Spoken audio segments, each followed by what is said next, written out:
So what I see you know, we kind of were just talking there. When I see some of the guys that are like struggling and they're out there pumping the content out, fixing a lot of cars, but you look at it and you go, he just charged $60 for that. So he's counting on his downloads and his revenue from his platform to offset what really should be that job should be paying, right? Mm-hmm. And I want to reach through the screen sometimes and grab those people and shake them and go, God, man, you're undervaluing yourself. And the old me would have said, you're undervaluing the whole damn industry, right? Now it's like, I know that I'm having an impact on people. I know that like we're seeing the change happen in the industry. We are seeing it, and it's not right now. It's not all good for everybody. The change, like if you're a shop owner trying to hire a tech, it sucks. It really does. But I'm trying through the networking and the social media and all that kind of stuff. I'm trying to get people like yourself, their story out there. I'm trying to get people that are out there thinking that they can't do the mobile thing and make it work. Trying to like, you can, anything you want to do in life, you can do it. If you've got the hustle and you're smart about it and you have the skills, you can make money doing this and you can make a good living. But I want people to understand it's not about the clicks at the end of the day, the downloads and all the free stuff that some sponsors may send you isn't why you should do this. You should do that because you want to help the industry. It shouldn't need it for the money, right? If all of that became demonetized tomorrow, I'll still be here. Like as a Canadian on TikTok, they don't send me money. Like that's the other thing that people don't know. Like TikTok, it's not monetized in Canada. I'm not getting money from TikTok for doing this. Oh, right? Really? No. So the little shorts and shit, it doesn't pay. It wouldn't matter if the podcast didn't pay tomorrow. You're still going to hear me rant every week about something and tell somebody's story every week until I friggin' think I'm done. Till I don't need to tell it anymore. You know, make you happy. Well, yeah, because you and I were just talking. Like, this is not about just, I said, you can't stuff the money in your pockets and take it with you, right? You know, you can't take it with you, and you never see a U-Haul behind a hearse, right? That's right. What did you like? Did you at first think like this job change, like leaving that shop was going to be? You didn't think it was going to be the end for you? I honestly don't know, man, because you kind of live in like a small. I live in a small bubble, and it's like what as far as my marketable skills went at that time, not at this time, but I guess back when when I had the surgery just recently, you know what I mean? My thought was, no, what other skill do I have that other than working on cars, you know what I mean? Or that's going to bring in, money that's respectable, and even now that I'm not really sure where it's going to go, but luckily I had this thing going, which again, this just that TikTok thing just started generating the smallest amount of money. So it's not like, I luckily I have my wife, she works and we're going to get by, but now the future is still uncertain in that way, Jeff, to be honest with you. While I had this opportunity, like I told you about, that may come to be with this company, that's not, they're not paying me. You know what I mean? Like that's not a paycheck that I'm receiving right now. And that's not to be on here complaining or anything like that. It's just to say that, right now things are a little uncertain for me future wise, but I am happy that the TikTok thing has shown me, just from other people, that there is an opportunity to do different things now. And you can, reinvent yourself in ways that you really never thought you could before. Because to think I'd be sitting here with you with a headset on and a mic doing a podcast about a year ago would have been something that even at work, them guys are like, yo, you're not going to make any money doing that, right? You're never going to be like a check engine truck or anything like that. And I was like, I know. And I knew that at the time. I knew I'd never, and then before you know it, 20,000 followers. And no, I'm not check engine Chuck, but at least I talk to check engine Chuck now, right? Well, when Paul Danner filmed his first video, he ever thought he'd be, Scanner Danner Charities? And right. Look at the things he's doing. I've talked to the man. He never in his wildest dreams thought that it would wind up where it has, right? It humbles you. Oh, dude, I'll tell you what humbles you is when you start to walk around an event and everybody stops you. Not everybody, but people stop you and say, "Oh my God, I love the podcast you did here," or like I listened to, last year at ASDA, we had somebody said we had a 7-hour drive from where they were coming from to ASTA last year, and he's like, "We had a 7-hour drive. We listened to so many episodes of your podcast. That's all they listened to." And I'm thinking, I've never listened to myself for 7 hours. You know what the hardest thing about is making the videos? Watching me Yeah. over and over, because you got to go through and keep watching and edit and make sure everything hits right. Dude, I think I'm the biggest fool. Don't ever get it twisted. You know what I mean? Like, don't think I'm sitting over here like I'm the man. Look, we got great. I think every video I can't believe people watch, but they do, and I'm thankful that they do. You know? So I'm ugly. I'm abrasive. No, I'm not saying you are. No, I'm not all that smart. But I mean, the what this has done for me has, like, I say it all the time. This has kept me in the industry. It really has, because it's like I can have a day and nothing makes sense. Nothing goes right. And then I can reach out to my people and talk to my friends and family. And I remember that it's like they had a day like that too. Yep. You're not alone. And that's what it made you realize you're not alone. And there was a time like when I had that surgery and I was recovering here, and I you felt alone. You're like, man, this is like, I'm going to have to leave this business. And it's like, I know we complain about it, but we also love it. It's a part of our life. And you're like, damn, like, what am I going to do now? And then interacting with these people on TikTok and the internet and stuff like that, it's like saved me in a way. You know what I mean? Like, it showed me that like it's not over. It's there's bigger things now, because you just don't know. We all just turned a page. When I did my first recording, I didn't know it at the time what it was about. And if anybody knew what it was going to lead to, it would have been Lucas, because he's the guy. Lucas is like next level in terms of just being able to understand how people will connect with other people. I never thought that sitting down when I was out of work during COVID, angry at the world. And I wasn't just angry. Me too, man. I had been angry for years. That's how I feel the same way. And it was like all I did in the Facebook groups was rant and complain and bitch and call people out. That's all I did. I was. You were hurt. You were hurt. You were hurt, my man. I was ground down. Because you put so much of you into it. Yeah. And then you're like, man, like, this is what I get back. Yeah. Yeah. And not that you're owed anything, but like, come on, man. We give everything into this. Everything, man. I don't know anybody who does a job who has put so much time and their own energy. Like I'm not talking about when you're at work. I'm talking about at home. Like when you're not getting paid. To learn and to better yourself. People go to work, they do their job, they come home, and that's it. Not mechanics. Dude, we work so hard. Technicians work so hard to continue to stay abreast of technology. It's constantly changing. To be, it's never the same. It's never the same. No. Every year it changes. You're never even ahead of it. You're never even on par with it.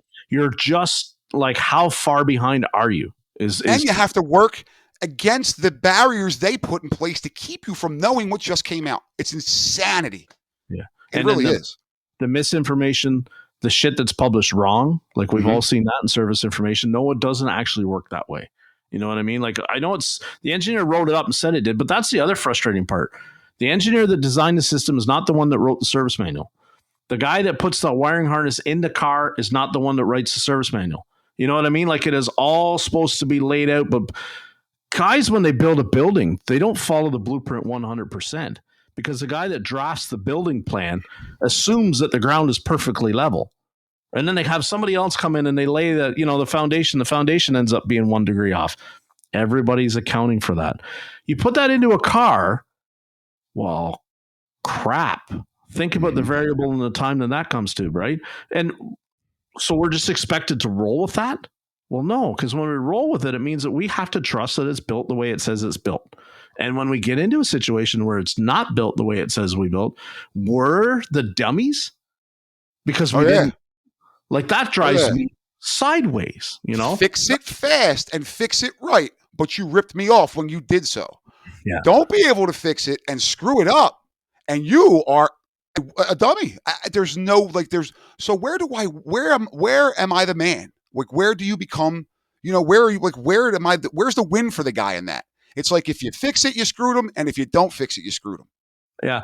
I I guess the man thing is where are you the man? Where are you the hero? Well, when you fixed what nobody else could. That's what Yeah. got it to me. It was like it had been back to the dealership 3 times.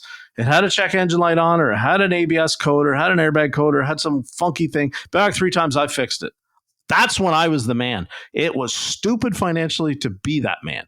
It made zero sense. But it I should. becomes about, pride and being able to fix it.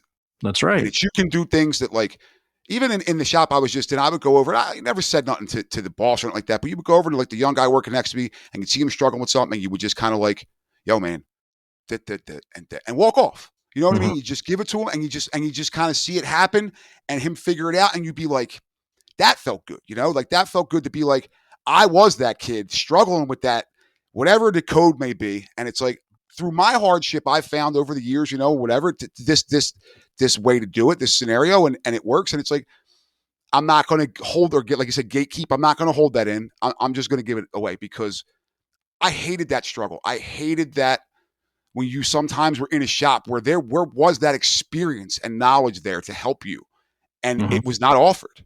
And I Right. just could never understand it. And a lot of guys would get grizzled and say, well, you know what? If I had to earn it so hard, then so does the next guy. But it's not, I always promised myself I wouldn't do it that way. Let me throw this wrinkle at you. What about when you've got somebody like that and you see them struggling, you go over to them and you give them the fish Mm-hmm. and they go and they want to argue with you? Yeah, I've been through that too. And I, you just kind of got to like, so like people will say about me, like if they have to come over to me and I'm in the middle of something that I, like the way I come off, it's like I just kind of snap, but I'll apologize for that. You know what I mean? You'll get to know that about me where it's like, that's just kind of his way. But when you go to a guy and he wants to argue about you when you're trying to help him, you get to a point where you're just like, you know what, man? It's not worth it to screw my day up to come over here now and try and it goes further than that initial snap to where, okay, that guy's just a little bit of a hothead. He'll cool down and take my advice. Where you're just like, dude, you just want to argue for the sake of arguing. Then I'm not going to fight with you for you to do it another way. If you want to keep going the way you're going. But where I hit the wall was he wants to keep going the way he's going, and we're going to let that happen for 6 hours and Yeah. not say a word to him because he's Yeah. busy, right? He's working, but he ain't getting shit done. So then now you're going to send that car over to me when he's done, and Yeah. he's going to act like he never touched it. He's going to completely ignore me. And now I have to start from ground zero, figure the car out. And then when I do, you're going to give me another one. Well, why Mhm. don't I just sandbag for 6 hours? Well, and I'm not defending the grizzled old guys that become that way, that get labeled a gatekeeper, but I mean, I know for myself, there's been people in my experience that I bothered to try pouring into, and then there was others that it's like, okay, you sass back a couple times, or and I'm just not going to waste my time. I'm not going to waste it. I can't. You're not at that maturity level yet where I can help you. Right? Anything now is just a waste of our time. Right. I was the same as you.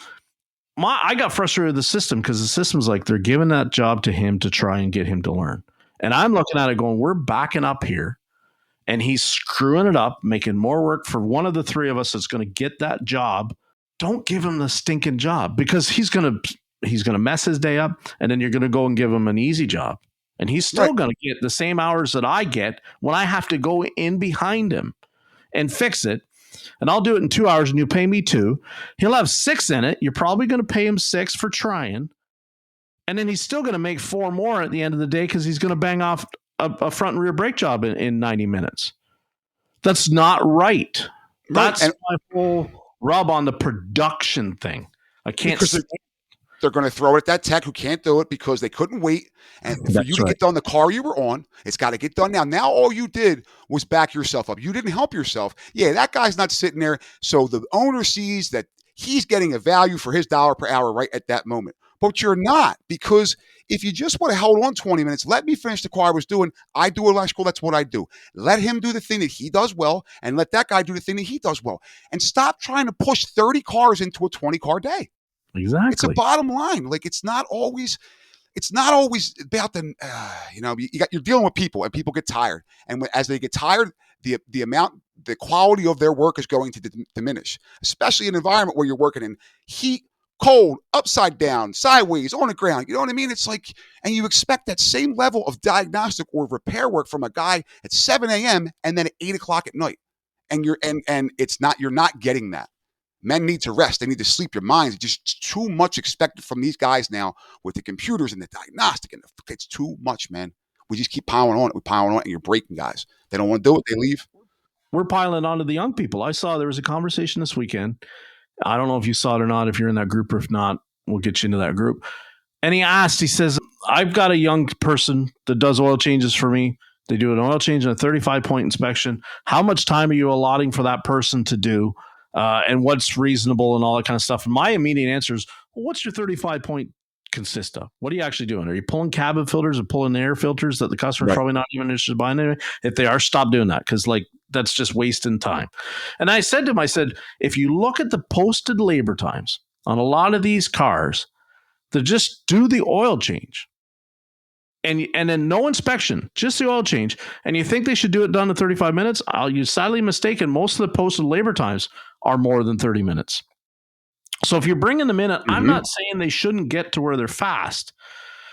But it's so the conversation keeps going. So it's okay, so, and he says, I really want to get rid of them because it's really hard to get somebody in this day and age right now. But I'm paying him $15 an hour. $15 an hour. And he's taken so long to get oil changes done. And sometimes he even forgets to put the sticker in. My answer back, again, because I can be that guy, I'll poke you back, is, okay, who's in your shop that's doing quality control? No answer. Okay, here's how we do it at my shop. Before that oil change gets done, somebody else walks over and checks it over to make sure that it's got a sticker, that the oil life monitor's been reset, that the inspection's filled out. All that stuff. Somebody does that. And I said, secondly, why do you think this industry is having the problems that it's having when somebody can go to work at Chick-fil-A and make $15 an hour, or you want to come in and drain oil and do inspections and try to sell work on cars for the same money? I would rather sit there and say, do you want fries with that or not for $15 an hour, than I would ever be trying to figure out when I'm looking at that car with somebody breathing down my neck, is it the coolant hose that's leaking or is it the water pump? I really don't know. But you shouldn't want some kid in that car that you're paying $9 an hour. You're going to get $9 an hour worth of work from him. And let me tell you, it's going to cost you some engines. But see, we show them the broken business model. We show it to them. And then you give them 1,000 examples going back a century. We've had automobiles for a century now. And how it didn't work. And why do they hold out on the idea that it must be something different? I said to the guy flat out, I said, you're giving away too much labor on every oil change. If you're giving all those checks away, you're doing too much labor for free. Stop doing that.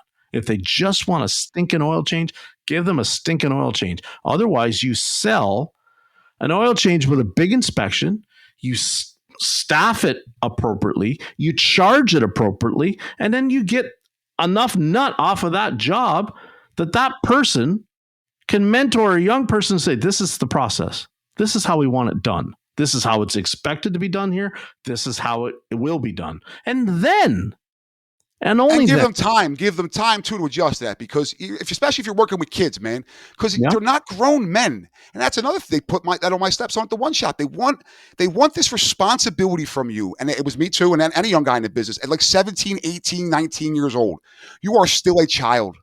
Mm-hmm. You are just learning your way, man.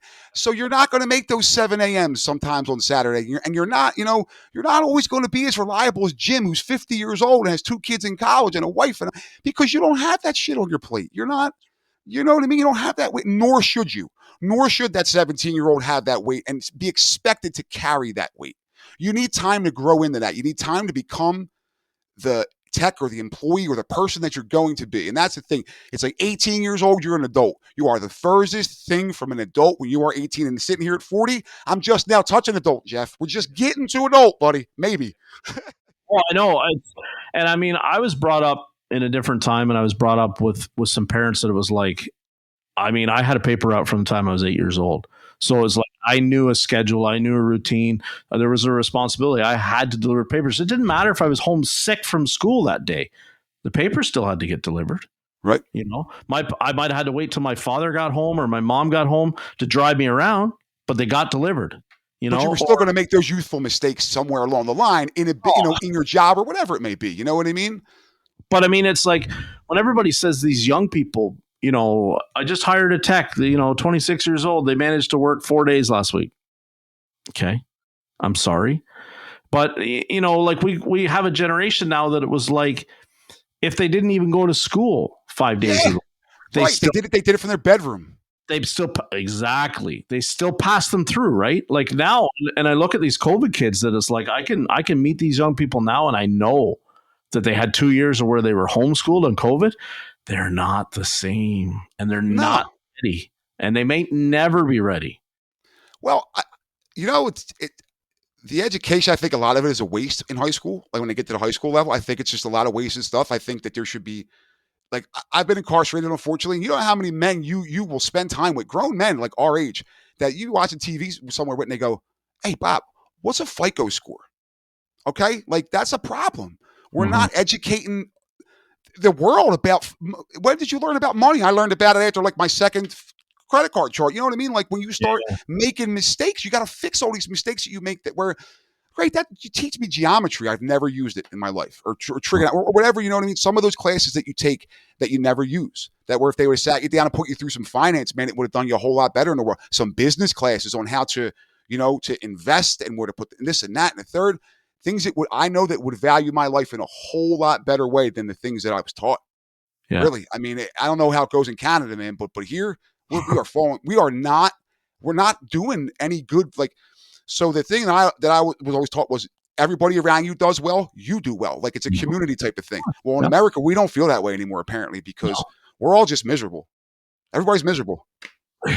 Yeah, and I don't want to get into a political thing, but up here, what's very much going on is the country is very divided. I think the whole world is very divided right now. I just think that's what's going on, and I think there's a big shift right now happening where I think they're really trying to eradicate the middle class. I think we're going to have like wealthy and poor. There's going to be nothing in between.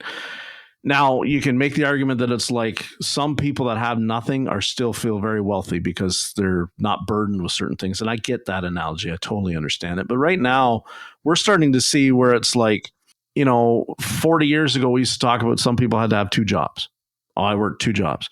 Now, I know multiple people that have worked three jobs just to be able to pay the bills. They're paying off. They're still paying off their student loan.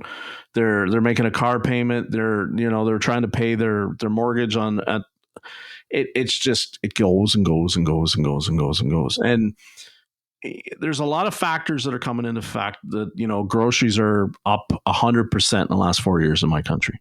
Like what you used to be able to buy for $50, you can't even buy milk and it bread. makes you mad. You get stressed going to the supermarket. You get stressed out. You get like pissed off before you even get in the door because you know what's happening when you go in there. You're getting fucked. You know what I mean? Like it's bottom line.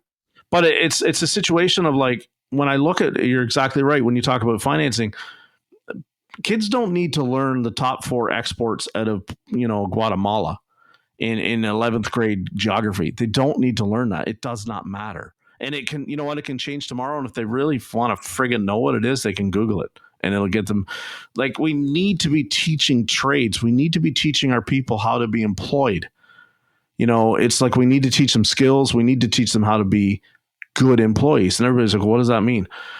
Well, you've got to teach them that it's a responsibility, right? And it's unfortunately the job market is going to saturate soon with a whole bunch of candidates that come from different places that they're going all in when we're not. I guess is what I'm trying to say is as a country up here. They're not going all in the way we are not going in the way all in. They will work 14, 16 hours a day. They'll work 2 jobs because this is their dream. Right? What we have. And some of us have lost that. What is the dream here? And I can understand why. I'm not faulting them because what our parents had is not what we have. And we're expected to work a whole lot more for a whole lot less. So I understand when the young people come in and they're 25, 26 and they only manage to work 4 days. They went through school or college and maybe they only went 4 days. And what's wrong with a 4-day week? Why don't we change? What's wrong with a 4-day week? Maybe they have the right idea. You know what I mean? Like everything that is doesn't always mean that it should be. Yeah. There's change is a good thing. Yeah. I only work 4 days now. Now they're 4 long days. But I mean, now it's like I used to say when I left the dealer, I'll never go back to some place that will make me work a Saturday again. I flat out friggin' refuse. I haven't had to work Saturdays in a long time, and I agree with you. There's no reason for it. I'll find a different line of work before I'll ever work a Saturday again. And now I get spoiled, and it's like every weekend is a long weekend. If I had to find another job tomorrow, it'd be definitely something I would consider if it meant less money. But to keep the 3-day weekend, it's pretty tempting, man. You get used to it. So it's like I'm damaged to the point where, not damaged, but like just from working this way, like if I get more than 2 days off in a row, I feel like I'm doing something wrong. Yeah. You know what I mean? You're like, why haven't I been to work? Because it's like, if you don't go to work for 2 days, your money's messed up. You know what I mean? Like what? And that's just, I'm telling you, man, it's rough. Like you get to the point where you can't sit down because you don't know how to. Mm-hmm. You know, it's just because any job I've ever had, dude, sitting wasn't something that they encouraged. Yeah. It really wasn't. I mean, that's not in this business. You better be good at standing. I mean, I'm lucky. I spend, a lot of time, and I have spent a lot of time in the last 5 years of my life in the job with a scanner on my lap behind the wheel of a car. I've done that, or I've spent enough time kneeled over a desk looking at a wiring diagram. But there's some days, like we talk about it, tire season still kicks my butt. I am so racked and sore at the end of every day for 3 months in the fall and 3 months in the spring, that it's like I always look at myself and going, why are you doing this? Well, it's just part of it, right? When you say, so you touched on UTI, you regret. Oh, yeah, sorry. Yeah, you regret going.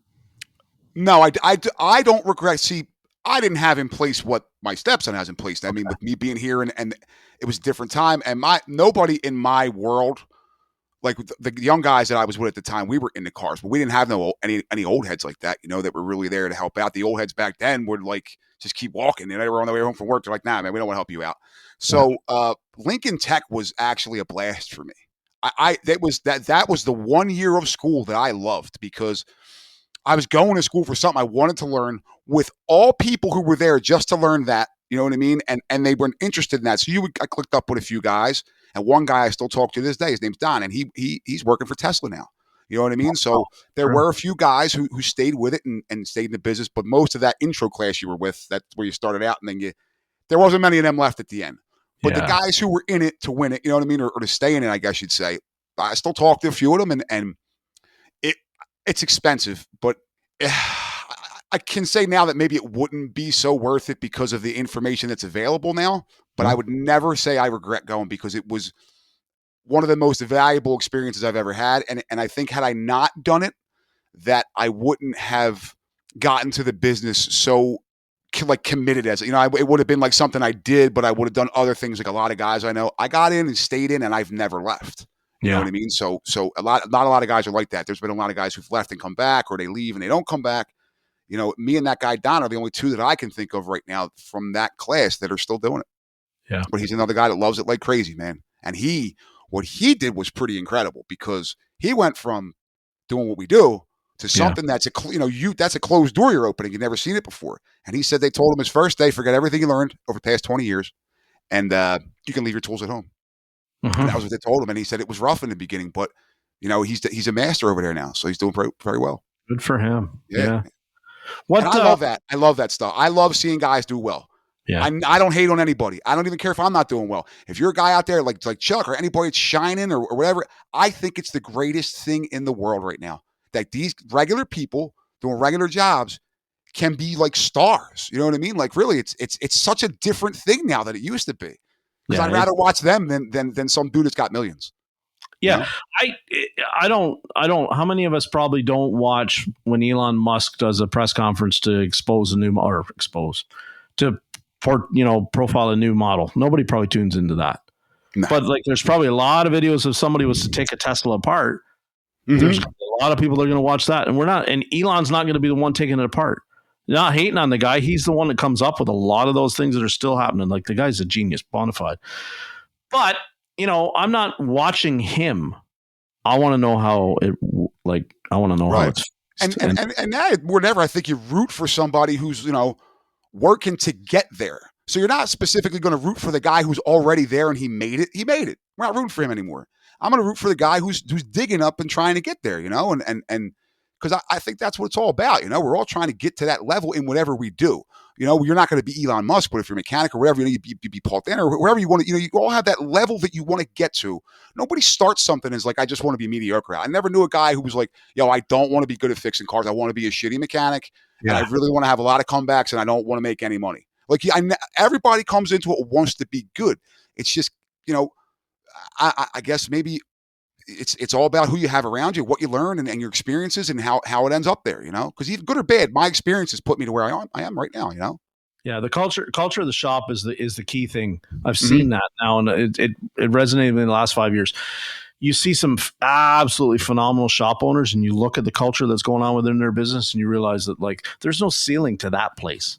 There's none, because at the ground level, everybody's got each other's backs. And that's what it's all about. They're not pitted as a competition against each other, right? It's collectively we kill it, and collectively we're superstars. We got one guy out there trying to be the hero, or trying to be number one, or racing they post our hours from the county. Like we did that. Oh yeah, top 25 flag and text of the week. Yeah, and you know what that did, right? He was just fighting to get to the top of that sheet.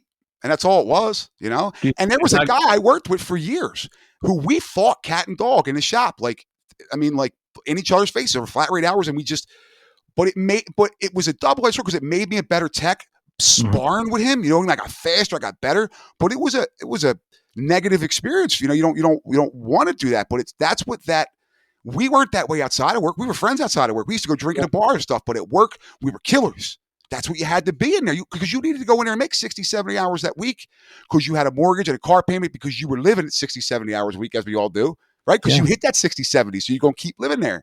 But sometimes coming into Thursday and you had 20 hours, he was not your friend anymore. You needed to make 40 hours in the next 3 days. Yeah, and I was that way. Like if that guy was, his hours sheet, because it's the same thing. It passed around, you don't be in your front drawer of your toolbox every morning. You pull it out there and there's that same number top of the sheet again from yesterday. Mm-hmm. You already knew, like you just threw him in the pile. At the end of the weekend, you knew he smoked you. Yep. Because Wednesday he was 3 times farther ahead than you were. You knew that you couldn't catch him. So yeah, when they hand you one of his comebacks, you think I'm doing that comeback? Hell no. And then the customer sees you in the shop freaking the fuck out, right? But they see that little window there where this dude's in this shop and it's a bad experience. Yeah. No, it's because he's been getting hosed on hours all week. You weren't there for that. He's upset, and that happens too. It's the squeaky wheel gets the grease, but in a bad way a lot of times. Because they're going to get rid of the guy who's saying things and or questioning things. But I've even tested that theory where you be in a job and they're like, yeah, you can't be like that. You're like, okay, so you come in and you try to say something constructively and you get the same result. So you're just like, man, it's just not worth the headache. Move on. There's other places. I give them lots of notice when I sit down to an interview. I give them lots of notice. I tell them exactly what I'm like. Yeah. If you still take me on, you take me as I am. Right? That whatever that song was. People are so soft now, man. Like I'm not running over and punching in the face. They're words, man. Yeah. It's just. But that's the way the world is now. If I see him drowning, and it's like I know that the next minute, if he'd step on my neck. And I see him drown. I ain't throwing him no lifesaver. It ain't happening. Like I'm flawed that way, man. I'm my part. Like I give that when they're dying and they'd leave you in the water to drown, but you still throw them. It's one of my biggest mistakes, Jeff. Let me tell you. I'm not because it'll fuck you every time. Every time. I don't even become. It's okay. I learned it young, and it sucks, and I'm not proud of it. It's and then there's nothing wrong with it. You have to be cold, man, because. I don't know. It's my mom did that to me, man. It's her fault. She made me be that. Like I had to sacrifice so much to learn that little tidbit, right? You have to, man. You can't have a heart in this world to a certain extent. If he's over there drowning, it's not in me to walk over and pick him up because I know tomorrow he'd stand on my neck to get to where he needed to go, and it's fine. But even. Should I go over and help him? Yeah, I should. But by God, I'm going to get a laugh out of it and I'm going to get some entertainment before maybe I do. You know what I mean? And it just depends on the environment. The environment I'm in now, it's not to anybody's benefit to let him struggle. It's not. And even you could make the argument, well, when you're all on commission, when you're on commission, it's not. Yes, it is. Because I have to get mine before he gets his, because there's only so much to get. And that's And the thing the shops don't want to admit, but that's the reality. You know, when they you got everybody eating from the same pie, man, and there's not going to be enough to go around. And somebody's always going to end up without a chair when the music stops. yeah, And then you expect that guy to just kind of be happy about it. And that like I see some of these places, like it even seems like that Royalty Auto or whatever it is, the guy with the white hair with the ponytail. yeah, Them sure. guys seem happy there. Oh yeah, yeah, You know yeah. what I mean? And he's a 4-day weekend. And Thursday they go up to a classroom for training and all. And don't get me wrong. I think the guy's a little full of himself, but that's okay. He has the right to be. He's got a very successful business and a very Mhm. successful online presence, and good for him.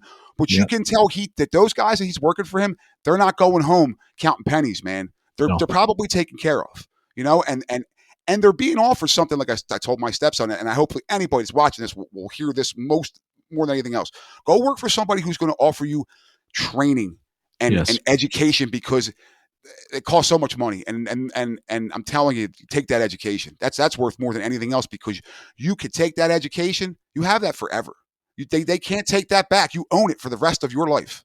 dude. I've worked in some places where I hated to work there, but I got some lessons. I learned some things that I take with me, right? And it's just like I said, you can't take it back. Can't. You know, No matter what happens to you in life, you always have your skill and the knowledge that you possess. yeah. The That's it. scars that I got working there, the damage, the whatever, the PTSD, whatever you want to call it.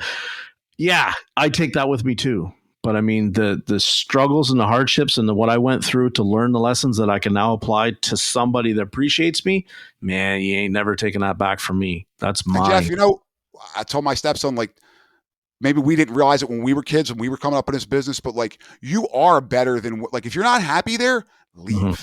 because you're not going to start to be happy. And if you left the job, don't go back, because we don't go back with ex-girlfriends. Why? They're ex-girlfriends for a reason, right? So Yeah. you know what I mean? It's like, these guys are in these shops right now that think to yourself like, oh man, I don't know what's out there. There's another job out there, and you may fall behind in your bills and shit may get messed up, but you'll be all right. And it's not going to knock you off this earth. It's not. Yeah. So go ahead, leave. And I know you're like, well, I got a family and stuff like that. I'm not saying just angrily quit your job, but No. figure out a way to get out of there.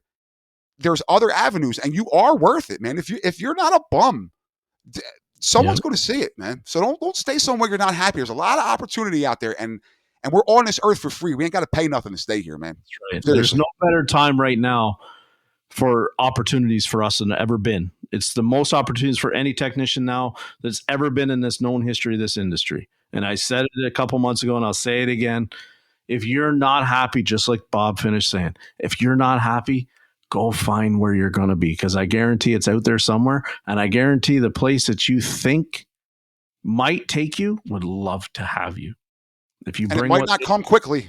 It might No. not come quickly, but and it may be a struggle, but you'll find your happy place. I mean, just you got to look. I guess it's what it is. But bring what you can. You've got to give them something too. Like if you're, like you said, if you're a hack or you're difficult, yeah. Or you're young, if you're young, I'm not, it's another thing. If you're 20 years old and you thought, oh, I'm the best out there, you're not. You got a lot to learn. Chill out, relax. Yeah. But you can find other employment, you know? Oh, for sure. That's the thing. Like, we don't have to be. The last time I lost my last job, I had another job by day's end. Mm-hmm. Day's end. And I'm talking like I didn't get on the way home. Yeah. I didn't get fired at 9. I got fired at noon. And by 2:00, I had one offer that was a definite, and I was going to see another one. And that was just the way it is. So don't think you're ever trapped. Never. You're not. There's too many opportunities out here in this business, man. There's shops all over the place. Drive down any road, anywhere. Every friggin' light, there's another shop. Oh, Bob, I want to thank you for coming on, man. I want to thank you for having me, man. I've had a blast. Really, it's been fun. Yeah, it's we're